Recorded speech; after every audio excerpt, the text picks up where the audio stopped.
All right, for more on that story, earlier we spoke to eNCA senior field producer Tumaole Mohlaoli about the spate of racist abuse directed at African players this week. Now, Tumaole Mohlaoli is eNCA's senior field producer. Thank you for joining us. Well, Tommy, we heard it from FC coach Igor Gamola. He referred to his players as things. It didn't stop there. It went on to Coach Willie Sagnol of Bordeaux, referring to his African players as indisciplined and, of course, lacking intelligence. Quite a disturbing week for FIFA, world football, and African football in particular. Does this happen among European ball clubs? I think it's been happening for the longest while, Richard, and FIFA itself has been struggling. And I say struggling in the sense that FIFA has, for the last couple of years, been really emphasizing the Say No to Racism campaign. Now, if you look at it in that context, FIFA would not be going so large on a campaign to say no to racism. We see this at the continental national competitions like the UEFA Champions League, the UEFA Cups, but we also see this at club level whereby they go out and promote this message. This clearly means and shows that FIFA has identified that there is a key problem with racism or even mistreatment of ethnic players. And it's not only limited to African players, Richard. I can tell you that in Europe, there have been several complaints from players from other parts of the world, like South America. I mean, famously, Diego Maradona even was racially abused in his time in Italy.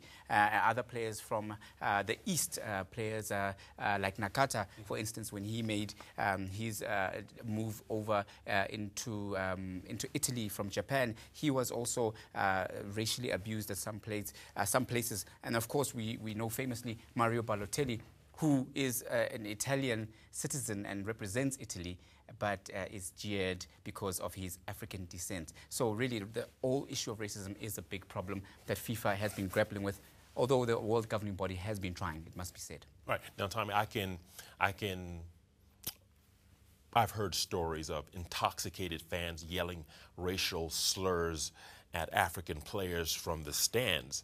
But it seems to be a new trend of coaches stepping out of line and abusing racially African players. Why is that? Well, I have to question whether it's a new trend, so to speak, Richard. I think with the advent of social media, everything is now easily broadcastable to a larger audience. I think before you would have situations where coaches would disagree with players, and when a player is coming, for instance, from Africa, in the past you would hear players complaining about unfair treatment and having to do 3 times the work to prove themselves to coaches, because you must understand that they're coming from a different part of the world, and of course they are displacing locals who are maybe even fan favorites, and therefore they've been dealing with these kind of tensions for the longest while. But now with social media, anything that happens, the whole world gets to become an audience and goes into the dressing room, whereas tensions before could have been managed within the club.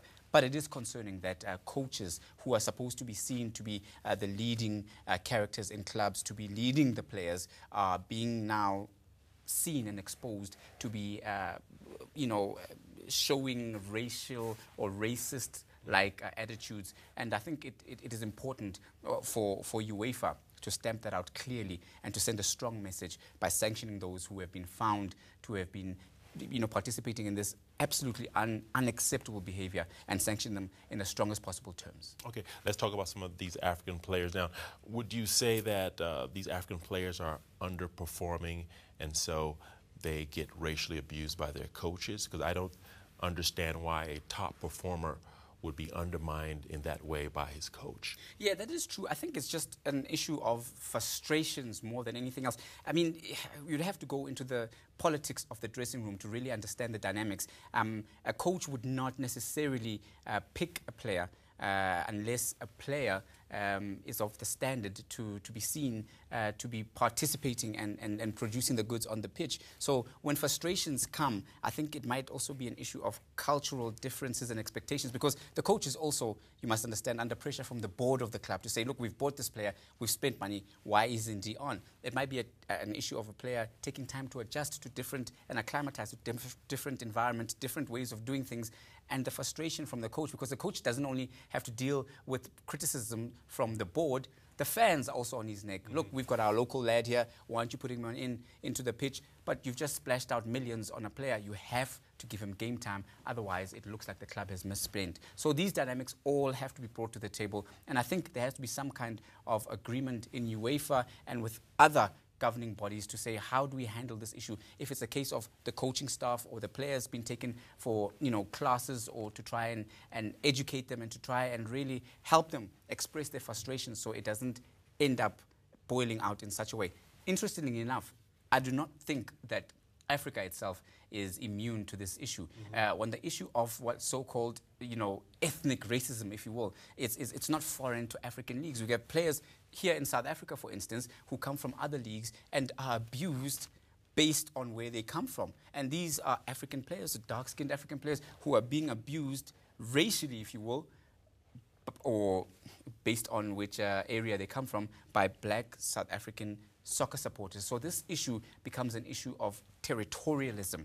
And I think that is also an unreported or underreported story that needs to have its focus lifted, and for CAF to address that, because once you remedy the issue in Europe, what's good for the gaggle is good for the goose. All right, let me ask you this, Tommy. You've played football. You're a former player. What happens to the player-coach dynamic and team chemistry after such an incident? I think it disrupts the dressing room to no end, because a player will then feel really hard done by.